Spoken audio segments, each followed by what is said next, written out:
Hey friends, welcome back. So in today's video, we're going to take a deep dive into ApoE. This is a gene that has different isoforms, and we're going to talk about the different isoforms and encourage you to actually get tested so that you can understand your risk for developing future diseases like heart disease, like strokes, like neurodegenerative diseases such as Alzheimer's, dementia, Parkinson's, and others. So ApoE is involved in lipid metabolism.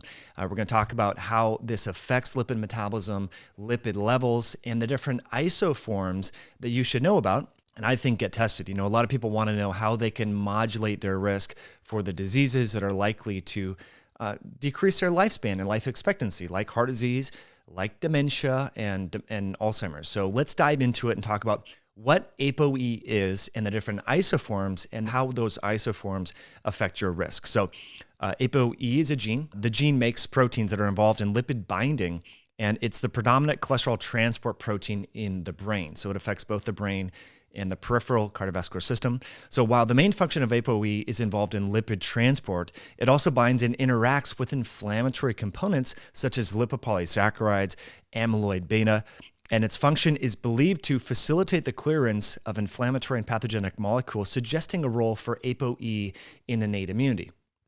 So when we just take a big step back and look at, well, how do these genes influence risk for various diseases that are linked with modernity and 21st century living, we also need to consider the teleological reason why these genes exist. And it turns out that ApoE4, the isoform, and you get one from mom, one from dad.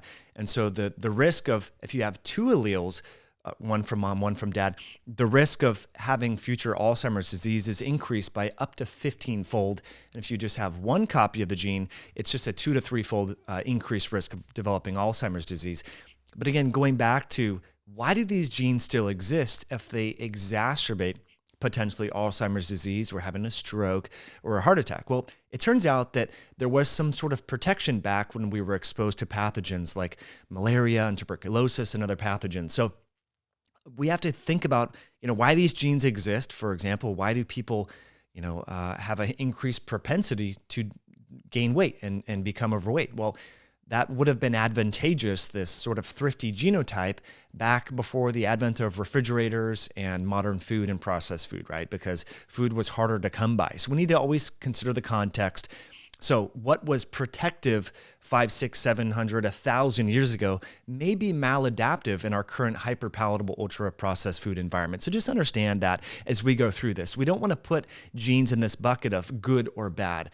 They are what they are, and we need to understand what our risk is and modify our lifestyle in result of that. So here's a great paper that I learned a lot from. The title here is A Quarter Century of ApoE and Alzheimer's Disease, Progress to Date and the Path Forward. Now, what you're going to see here is different tables that indicate the risk of having one or two copies of the ApoE4 isoform. So let's just pause here. There's three different isoforms. You have the ApoE2 allele, the ApoE3 allele, and the ApoE4 allele.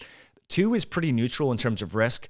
The 3 allele is more moderate, and the 4 allele, as we just talked about, if you have one copy, it's a 2 to 3-fold increased risk of developing Alzheimer's, and then if you have 2 copies, it's up to a 15-fold increased risk of Alzheimer's. Now, just because you have the gene, it does not mean you're going to get the disease. Okay, so you've heard the analogy, it's been used a lot.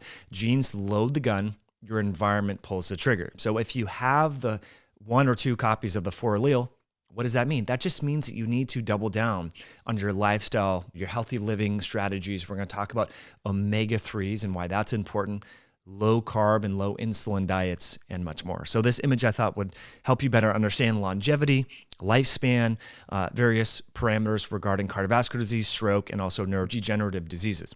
Okay, so what does it do? I mean, this is, to be honest, like part of the impetus to create this podcast for you in this deep dive is to help myself better understand this. And I thought if I don't know this, then maybe you don't either. Well, it turns out ApoE is intimately involved in lipid metabolism. So it's co-secreted in the liver with VLDL lipoproteins, so very low density lipoproteins. You hear a lot about LDL cholesterol. Well, LDL cholesterol, in the process, you have chylomicrons going from kind of, earliest or most sort of rudimentary to LDL, right? You have your chylomicrons, your remnants, then your VLDL, then your LDL, right? Well, it's co-secreted in the liver with VLDL particles, and it's also made in the small intestine and co-secreted with chylomicrons. And then it's synthesized and combined in the liver with ApoE. So again, those chylomicrons, those remnants, VLDL, there's a little ApoE particle there, and that facilitates the systemic transport of those lipids, okay? So during circulation, VLDL and chylomicrons become enriched in ApoE. Upon interaction with endothelial cell lipoprotein lipase, hydrolyzes the triglycerides from ApoB containing lipoproteins. Again, so within these lipoproteins are like shuttles. They're transporting lipids and cholesterol from the gut to the peripheral part of the body. And HDL is involved in the reverse cholesterol transport. So you have VLDL, the remnants, the LDL, taking things from the gut liver axis to the periphery, to the brain, to your muscles, and so forth. And then HDL is doing the reverse. Okay, so just remember that. So ApoE functions to transport lipids in endocrine and paracrine type mechanisms. So if you think about what is endocrine, that is from the liver to distant tissues, and paracrine is within the same tissue type. So within a muscle tissue, within the brain. So it's involved in lipid transport within that same tissue. So ApoE can redistribute lipids across tissues and cell types.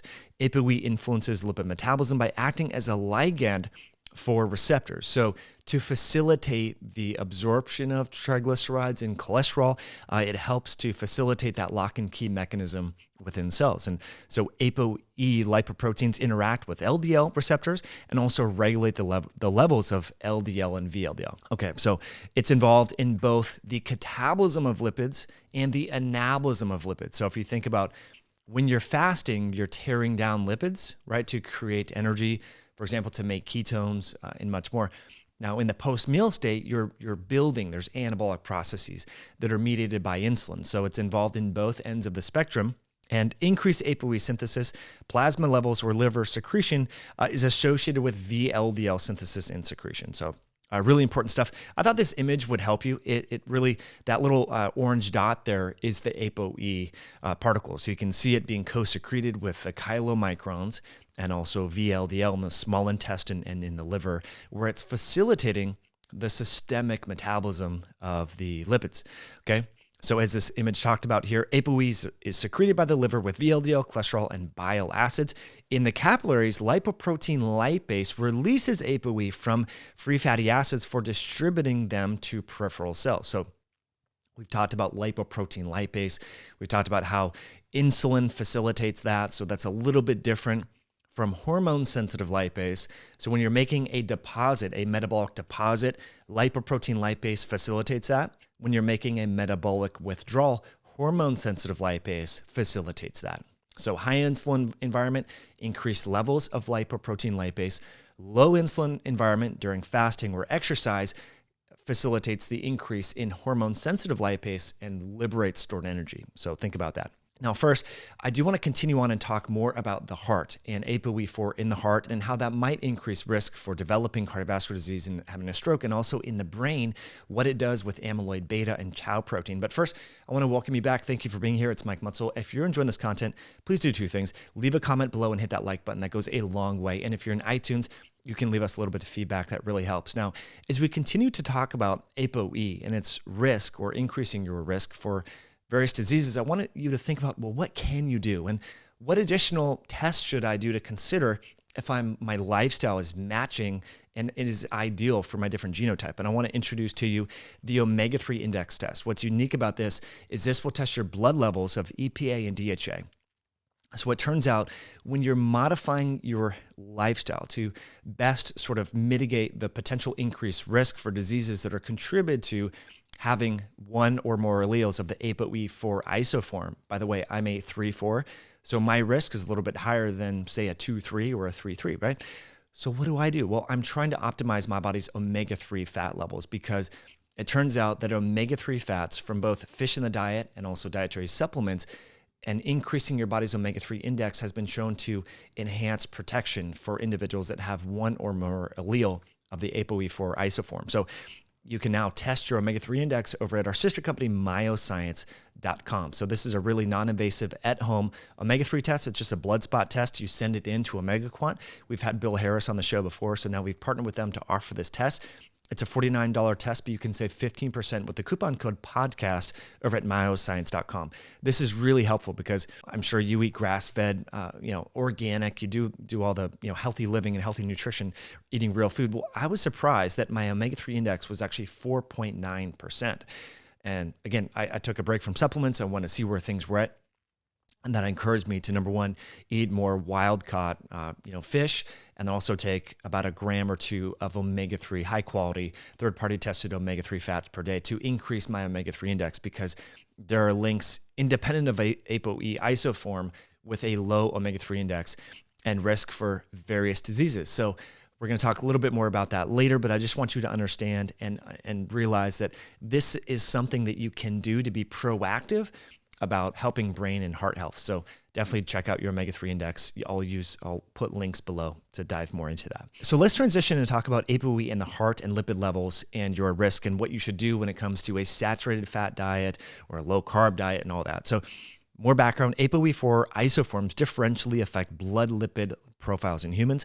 ApoE2 is associated with increased levels of ApoE4 triglycerides and decreased levels of ApoB and cholesterol. So we've talked about ApoB a lot. This is a lipoprotein that's found on the extracellular portion of VLDL remnant lipoproteins and LDL. It is involved in atherogenesis, causing the functional changes or the narrowing in the arteries. So ApoB is more atherogenic. So the ApoE2 carriers tend to have a less atherogenic lipid profile. In contrast, the ApoE4 carriers are associated with decreased levels of ApoE triglycerides and increased levels in their lipoproteins, ApoB. So we need to understand that could be part of the risk here is involved in terms of cardiovascular disease risk that is increased by having one copy or two copies of the ApoE4 gene from your parents, could be due to the increased levels of apolipoprotein B. So what do? Well, next time you go to your doctor, instead of getting a standard cholesterol test that is really just a rudimentary estimation using a Friedwald equation, you want to ask for your ApoB to ApoA1 ratio. Instead, it's very affordable. I think the cash price for this, honestly, friends, is $12, but still most doctors don't even run it because they don't really know about the data. But it takes a long time for things to change in medicine, so please request, instead of your standard lipids, your ApoB to ApoA1 ratio. Now, these alterations in the ApoE isoform impact circulating lipid levels and influence the risk of atherosclerosis based on ApoE isoform expression. ApoE4 genotype places individuals at an increased risk for heart disease. Multiple studies here, 7 different references. This is likely due to the association with ApoE4 and elevated LDL and apolipoprotein B that we just talked about. Okay, so ApoE4 binding to VLDL decreases its lipolytic processing, which contributes to changes in lipid profile. So again, higher levels of lipids that are increased in cholesterol and ApoB. So it's playing a role in atherosclerosis. And as we shared with you that image there on the second slide, there were some pretty interesting implications with regards to heart disease, so just understand your risk. And that's, again, why the omega-3 index test is pretty cool as well. Now, let's transition to the brain, because it turns out that ApoE4 carriers have decreased cerebral glucose metabolism and increased levels of beta amyloid and tau protein. This paper does a great job of helping you to better understand what's going on with ApoE in the brain. The title here is The Important Interface Between ApoE Lipoprotein and Neuroinflammation in Alzheimer's Disease. So you're seeing microglia activation. So microglia are immune cells within the brain that are involved in synaptic processing and pruning of cells and shaping neurons and cleaning up inflammatory debris and all that. So this gene, isoform, again, the ApoE4 isoform, if you have one or two copies, one from mom, one from dad, that primes your microglia to be more inflammatory. So what does that really mean? Well, let's just make a real life example here. Let's say you have a young child who is 10 or 12 years old, and they want to play football or they want to play hockey, and they have two copies of the ApoE4 genotype. Okay, they're at much higher risk for developing CTE potentially and having some of the deleterious complications that are associated with repetitive head trauma. So in that situation, if they're an avid athlete, you might want to make sure they're having a lot of fatty fish, having DHA, taking curcumin, doing things like that. So it just gives us a little bit better understanding about how much do we need to dial in the nutrition and the therapeutic lifestyle change to sort of offset some of the increased probability of neuroinflammatory risk, right? There's also changes in increase within the neurons of this tau protein, as we talked about within the astrocytes and the beta amyloid. There's also alterations in the blood-brain barrier integrity of the vessels. Okay, so all of these things. Now you might think, okay, well, what can I do about all this? Maybe you don't binge drink. Maybe you moderate your alcohol consumption. Maybe you increase your exercise. There's a lot of good research to support sauna therapy and sauna bathing as a modifiable factor to affect cerebral blood flow. So there's, again, just giving you ideas about how to generally think about this so as to preserve the integrity of your brain. Because once you start to lose memory and function within your brain, it's hard to reclaim that. There is some reversal going on, but it's important to understand. So the ApoE gene is really important. And if you have the 4 allele, it's really even more important to understand what we can do here. So more background about the physiology. ApoE is expressed in astrocytes, microglia, and various other vascular cells within the brain. And that's where it affects the blood-brain barrier integrity. Really important, because if your blood-brain barrier doesn't have the integrity, we know that part of what the BBB or the blood-brain barrier does is prevent toxins and metabolic waste from going into the brain where it shouldn't. And so if you have a porous or leaky blood-brain barrier, then you're more susceptible to having challenges in toxic products enter the brain. So it's designed to sort of separate the brain from the body.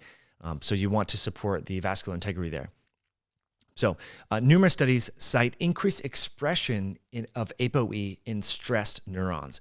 So when the neurons are stressed, it seems that the expression of this gene is increased as a compensatory mechanism to affect these neurons. So overall, ApoE isoforms affect lipid transport, glucose metabolism, mitochondrial function, synaptic plasticity, beta amyloid protein expression, tau protein, and cerebrovascular function within the brain. So it's intimately involved in all these different critically important functions. So therefore, if you, again, not to be repetitive, but if you have 1 or 2 copies of this, make sure that you're really living a healthy life. That is, if you care about preserving the integrity and function of your brain. So in healthy individuals, which are ApoE 3-4 or 4-4 carriers, the ratio of the ApoE 4 allele correlates with loss of gray matter volume and abnormal glucose metabolism. So this is one of the hallmarks of Alzheimer's disease and dementia, where the brain doesn't really have an ability to properly modulate glucose metabolism.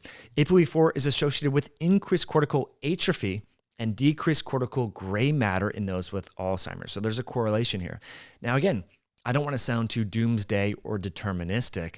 Your lifestyle impacts, sort of how good or bad your brain will be at the age at which Alzheimer's disease onset occurs, which is the latter few decades of life. So ApoE4 is the greatest genetic risk factor for late onset Alzheimer's disease.